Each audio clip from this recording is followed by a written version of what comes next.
nak tanya, zaman Nabi ni semayang, Nabi ikut mazhab mana?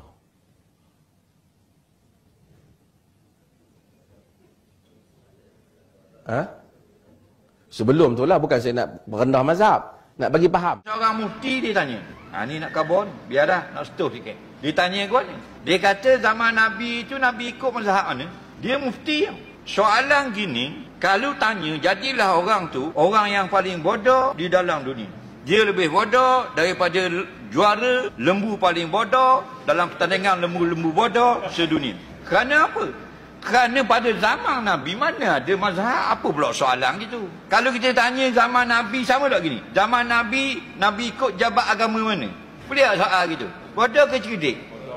Bodoh lah. Sebab zaman Nabi ada tak jabat agama? Tak ada. Orang dah buat lagi. Boleh tak kita tanya? Zaman Nabi, Nabi ikut mahkamah syariah mana? Boleh tanya? Semua tu benda tu dibuat kemudian. Mazhab kemudian. Abad ketiga hijrah. Mahkamah syariah kemudian. Jabat agama kemudian. Jabatan falak kemudian.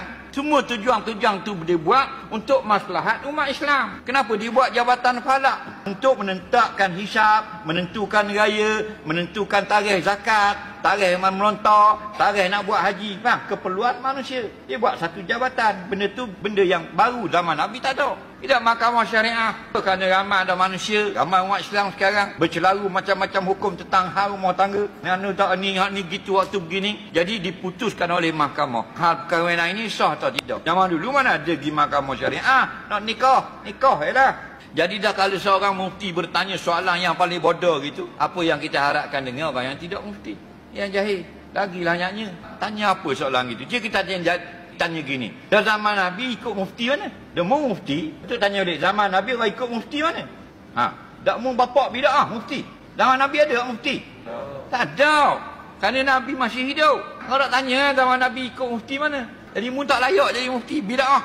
Faham? Benda yang kemudian. Jadi kalau dia orang yang Allah beri pelajaran agama, buat pertanyaan yang menyebabkan timbul bagai-bagai keraguan di kalangan masyarakat, rosak agama kita. Patut awak orang yang berpelajaran memantapkan fikiran manusia yang bernama Islam bila mendengar apa yang kamu perjelaskan. Ni kamu buat soalan-soalan menyebabkan orang jadi meragukan agama. Pasal apa? Pasal saat ni suka berdebat, suka cari kelemahan orang, suka nak jatuh orang, nak tabur kita pandang, suka soho, suka viral. Faham? Nyakit-nyakit mazmumah belaka. Ada orang tanya kalau zaman Nabi hari itu, Nabi ikut mazhab mana? Pulak dah. Apa punya soalan lagi? Soalan lagi.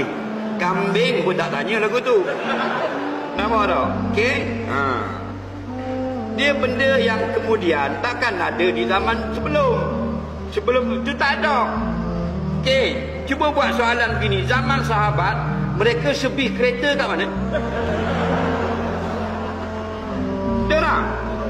Kita nak jawab berdua. Tak, pasal belum ada kereta. Okey. Ada pula kita tanya zaman Nabi ikut mazhab mana? Ada kebengong punya orang. Nampak? Siapa yang tanya ni? Pelik-pelik lagu ni. Zaman Nabi, ada tak hadis Bukhari? Tak ada. Sekarang orang mengaji hadis Bukhari, hadis Abu Daud, hadis Tirmizi, hadis Daruqutni, hadis Ibnu Hibban. Zaman Nabi ada tak sebut hadis Ibnu Hibban? Tak ada. Dah kenapa ada? Kenapa dah awak tanya soalan? Zaman Nabi orang mengaji hadis Bukhari ke tak? Belum ada. Setelah Nabi wafat 300 tahun, Imam Bukhari, Imam Muslim, Abu Daud, Nasai, Tirmizi, Daruqutni, imam macam-macam lagi imam hadis, lebih kurang 30 orang imam hadis membukukan hadis yang mereka hafal dalam buku masing-masing. Ada yang popular, ada yang kurang popular. Ada yang semuanya sahih, ada yang bercampur sahih dan hasan, ada yang masuk dengan dhaif sekali. Dan ada ulama yang membukukan hadis-hadis palsu untuk kita kenali. Tak. Macam ada orang dia katakan, kenapalah kita duk ikut pada akidah Asy'ari. Kita pun termakan. Sepatut kita ikut akidah Nabi. Bodoh tu. Akidah Asy'ari ni bukan akidah dia, akidah Nabi lah.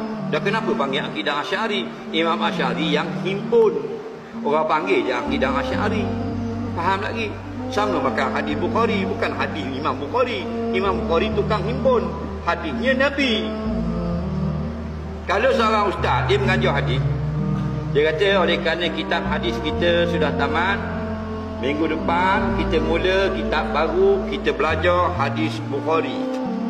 Bangun seorang, saya tak setuju ustaz, kita nak belajar hadis Nabi, tak mau hadis Bukhari. Ustaz tu tanya, ada minum ketum? Hadis Bukhari tu hadis Nabi lah. Bodoh. Dah kenapa dipanggil hadis Bukhari? Imam Bukhari yang kumpul. Faham lagi? Kenapa panggil hadis Abu Daud? Imam Abu Daud yang kumpul. Namanya Sunan Abi Daud. Semuanya hadis Nabi. Kenapa panggil akidah Asy'ari? Imam Asy'ari yang kumpul. Setelah umat Islam ramai yang sesat dengan pandangan pegangan Mu'tazilah pada zaman tu. Faham? Soalan seterusnya,